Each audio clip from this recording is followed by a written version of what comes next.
Una historia de amarre, basado en una experiencia anónima. Por casi 70 años mi familia ha tenido un local en la central de abastos de la ciudad en la que vivo. En él vendemos jugos y licuados. Desde que era pequeña aprendí el negocio, y hasta la fecha es a lo que me dedico. Después de que mi abuelo falleció, mi madre, mi padre, mi hermano y yo tuvimos que hacernos cargo y sacarlo adelante. Lo sobrellevamos bien por un buen tiempo, hasta que en un año que nunca olvidaré mi papá y mi hermano murieron.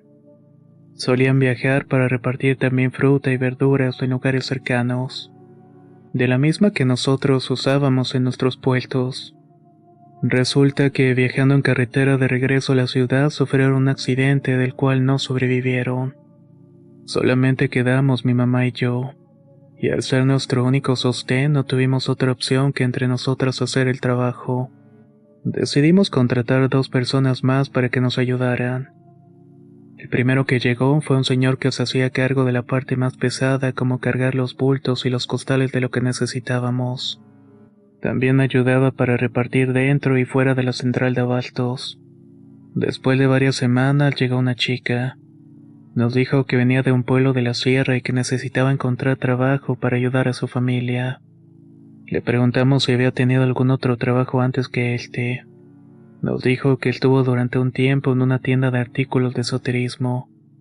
Esta no quedaba muy lejos de la central, pero la tienda había tenido que cerrar. Sabíamos de cuál tienda se trataba. A mí personalmente nunca me gustó entrar ni tampoco pasar cerca de este sitio, ya que me daba una vibra extraña. Desconocía que lo cerrarían y por querer ayudar a la chica decidimos contratarla. Al no tener experiencia en el negocio de los jugos, la dejamos a cargo de las tareas más sencillas, tales como limpiar, acompañarme a cobrar o realizar algún mandado que hiciera falta. Sobre todo cuando mi mamá salía y yo me quedaba sola. Como ahora mi madre tenía que hacerse cargo de lo que antes le correspondía hacer a mi papá, fue ausentándose cada vez más y más del negocio. Así que la chica nueva y yo nos quedamos más tiempo solas. Varias semanas después de haber llegado comenzamos a platicar de lo que nos gustaba.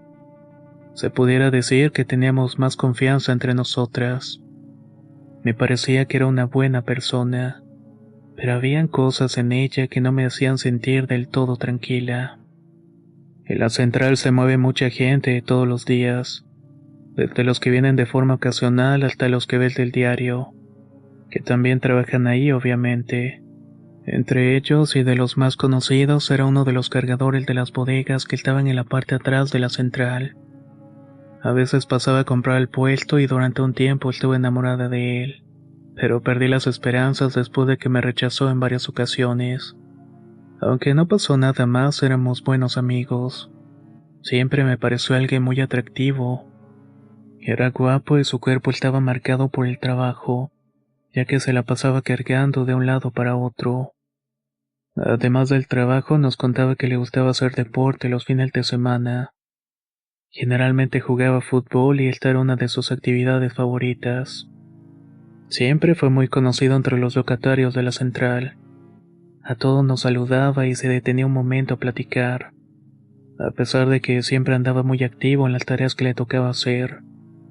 Comencé a darme cuenta de que la chica que trabajaba en nuestro puesto empezó a mostrar mucho interés en el chico. Me preguntaba cosas como queriendo saber más de su vida. Yo le contaba lo que sabía, aunque tampoco era mucho. Su gusto por él se hizo muy notorio. Ella se mostraba muy obvia en demostrárselo, pero él parecía no corresponderle, o al menos no al principio, ya que la trataba como cualquier otro de los que trabajábamos ahí. El comportamiento de la chica se volvió sospechoso. Cada que la mandábamos por algo se tardaba mucho tiempo, y cuando iba a buscarla la encontraba en la zona de las bodegas platicando con él. En varias ocasiones le advertí que tuviera cuidado, que no se entusiasmara más de la cuenta, porque ya eran varias las que lo buscaban y querían algo con él, pero no les correspondía. Ella se mostraba segura y me respondía que solamente era cosa de tiempo. Al parecer lo que estaba haciendo comenzó a resultar, porque las visitas de él al puesto comenzaron a ser cada vez más y más frecuentes. A veces solamente iba a hablar con la nueva e incluso comenzó a llevarle detalles.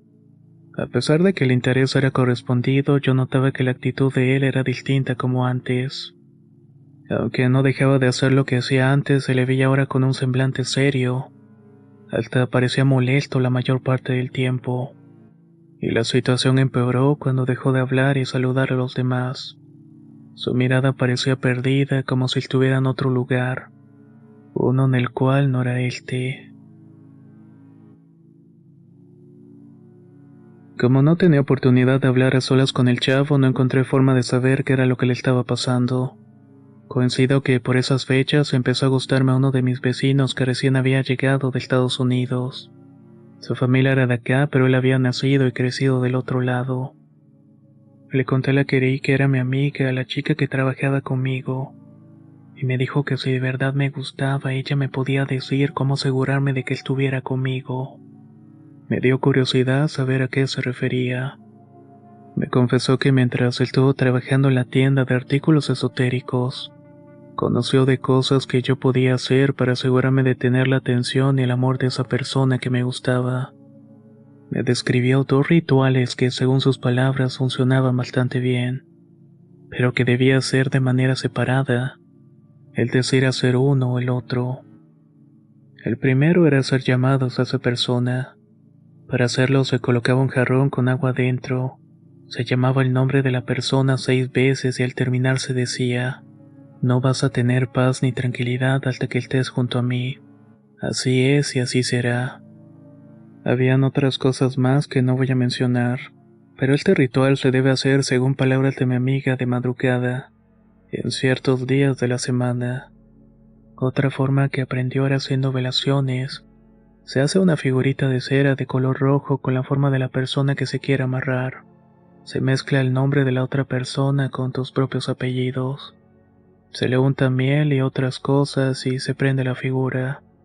Esto se debe hacer durante un par de días, y es el tiempo en el que debe consumirse la cera de la figura. Me dijo que cuando se prende la figura debes prestar atención en la forma de la flama, porque esa revela qué tan difícil puede ser la persona para dominar. Estaba por revelarme otra forma de hacer amarres en las que se hacía una figura pero no de cera, sino con alguna prenda de la persona y en su interior cabello una foto. Pero no pudo contarme más detalles porque llegaron a interrumpirnos. Sorprendida, cuando volvimos a hablar le pregunté si ella había hecho algo así alguna vez. Me respondió que no, pero algo me hacía dudar de que fuera cierto. Sabía demasiado detalles y formas de hacer que esto funcionara como para que no fuera solamente a escucharlo. Le pregunté si todo aquello tenía un costo o qué se daba a cambio. Ella me dijo que no sabía, pero lo importante era poder conseguir lo que se deseaba. Estuve varios días pensando en lo que me había comentado y dudando si yo era capaz de hacerlo. Mi vecino sí me gustaba, pero no lo suficiente para hacer algo así. Además, meterse con esas energías es peligroso, porque algo se entrega y a veces el precio puede ser demasiado alto. A pesar de su insistencia, le dije que prefería no hacerlo. Desconozco si algo más sucedió o si esto hizo que su actitud cambiara conmigo, pero después de eso casi no hablaba mientras estaba en el local, y también el chico que todo el tiempo iba a verla dejó de ir. Incluso había dejado de verlo en el mercado. Ella, más o menos una semana después, dejó de ir al puesto. Marcamos a su número, pero no tuvimos respuesta. Como creímos que le pudo haber pasado algo, hablamos a los números de referencia, pero nos decían que no la conocían. Todo comenzó a ponerse muy extraño. Un mes después que dejó de presentarse, volví a ver al chico que había tenido la relación con ella. Se veía como si acabara de salir de una rehabilitación. No se parecía al que había sido antes. Estaba delgado y su cara ojerosa y pálida. Y aunque decaído, de nuevo saludaba a las personas e intentaba mostrar un poco de ánimo. Una de las veces en las que andaba por los pasillos, lo llamé para invitarle un jugo y platicar. Al parecer no había querido acercarse porque el puesto le traía malos recuerdos. Le pregunté si sabía de la chica que trabajaba conmigo, con quien supuse había mantenido una relación, pero me dijo que no quería saber nada de ella, ni mucho menos volver a verla. Fue en ese momento cuando me contó lo que había pasado los últimos meses cuando dejó de ir a trabajar.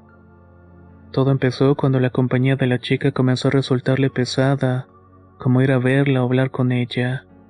Le cansaba mucho y realmente la pasaba muy mal. Pero por razones que no se explicaban no dejaba de pensar en ella. La única manera en la que creía estar mejor era escribiéndole o pidiéndole que se vieran. Ya no encontraba paz y llegó el punto en que la soñaba y no podía dejar de pensar en ella todo el día. Eran tantos los delirios mientras dormían que a veces creía que le daban fiebres, o que no podía despertar de esos sueños donde la veía. Comenzó a dejar de comer, bajó de peso y hasta prefería no dormir porque las noches eran terribles. Veía su imagen constantemente. No sabía de qué forma, pero esa mujer se había convertido en una obsesión. No tuvo otra opción más que ir con una bruja, una que era conocida de su familia. Desde que llegó con ella le dijo que tenía un trabajo, y parecía que era uno muy fuerte. Más que por el trabajo en sí, era por quien se lo estaba haciendo. Con ayuda de ella pudo deshacerse del trabajo que le estaban haciendo. Por eso había dejado de verla, porque él sabía que era la chica que trabajaba conmigo la que se lo estaba haciendo. Le respondí que seguramente sí era así, porque ella misma me había contado cómo hacer esos amarres, y que incluso me había propuesto hacerlo con alguien más. Después de platicar, se despidió de mí. A pesar de que todavía se veía decaído, mostraba ánimo en salir adelante y retomar su vida. Esa fue la última vez que lo vi. A los pocos días nos enteramos que hubo un accidente a pocos metros de la central. Al parecer dos conductores, uno que venía alcoholizado y otro en sentido contrario y a exceso de velocidad chocaron. En el impacto uno de los coches se desvió estrellándose en un muro. En él estaba recargado el joven con el que apenas yo había platicado recientemente. Ese que apenas estaba recuperando el control de su vida. No murió, pero como pasaron las cosas, una de sus piernas quedó prensada y totalmente destruida. No la pudieron salvar y se la cortaron en cuanto llegaron al hospital. No lo volví a ver por los pasillos del mercado trabajando. Ya ni digamos pensarlo haciendo lo que más le gustaba, que era jugar fútbol. Nadie habló de otra cosa durante días. Todos decían que fue muy preciso cómo pasó todo, cómo le tocó que él precisamente estuviera en ese lugar, como si todo hubiera sido planeado. A veces pienso si todo aquello no habría sido también provocado por aquella mujer, como una forma de vengarse por quitarse el amarre que le había puesto. Dudo que hubiera sido capaz y prefiero creer que lo que le pasó solamente fue mala suerte, porque si ella fue la que le destruyó la vida a un joven trabajador y amable, únicamente por esta obsesión con él, ¿de qué manera le cobrará la vida todo esto? Espero escuchar en alguna historia de este canal por algún testigo el desenlace de aquella mujer, y de qué manera pagará en vida lo que ocasionó en caso de ser culpable. A la gente que escucha este relato no le recomiendo hacer los rituales que aquí describí. Tal vez el precio que paguen sea demasiado alto, y su vida puede cambiar para siempre. Y ustedes, amigos de Relatos de Horror, ¿alguna vez han considerado hacer un amarre? ¿O han sido más atrevidos y han hecho alguno? Si es así, lo pueden compartir en los comentarios si nos están escuchando en YouTube, o pueden hacernos llegar su experiencia al correo contacto@relatosdehorror.com. Soy Antonio y nos escuchamos muy pronto.